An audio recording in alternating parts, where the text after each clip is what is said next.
नमस्कार प्रेक्षकांनो, मालिकेचा नुकताच नवीन प्रोमो लॉन्च झालेला आहे. त्यामध्ये आपल्याला पाहायला मिळणार आहे इकडे नम्रताला वल्लरीने भडकवलेलं आहे आणि तिला सांगितलेलं आहे की तू जाब विचार, कारण माझ्या आकाशला प्रत्येक वेळेस दुय्यम स्थान दिलेलं आहे, त्यामुळे या घरातली तुझी किंमत सुद्धा आता संपणार आहे.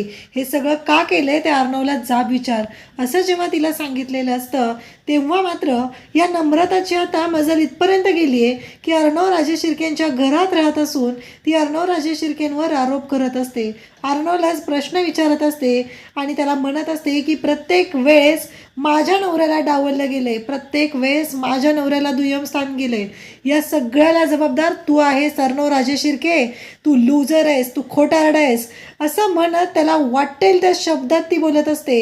आजपर्यंत नम्रताचं असं रूप पाहिलेलं नव्हतं अर्णवने आणि अर्णव मात्र शांतपणे उभा असतो. त्यावेळेस तिथे असलेल्या अंजलीला सुद्धा धक्का बसलेला असतो. नम्रता मात्र खोटारडा, लूजर असे वाटेल ते शब्द वापरून अर्णववर आरोप करत असते. आज इतकी वर्ष झालं अर्णव सगळं कुटुंब एकटा सांभाळत आहे आणि तरीसुद्धा ही काल आलेली नम्रता दीड दमडीची एवढं वाटेल ते बोलत असते.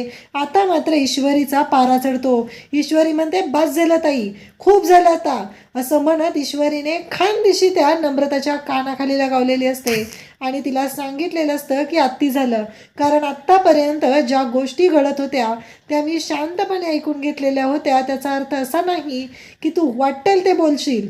तुला माहिती आहे का तू कोणाशी बोलतेस, आणि यापुढं यांच्याबद्दल एक शब्द जरी काढलास ना तर या ईश्वरी अर्णव राजे शिर्के इतकं वाईट कोणीही नसेल हे लक्षात ठेव असं म्हणत ईश्वरीने आता नम्रताचं थोबाड फोडलेलं आहे आणि तिला तिची लायकी दाखवलेली आहे.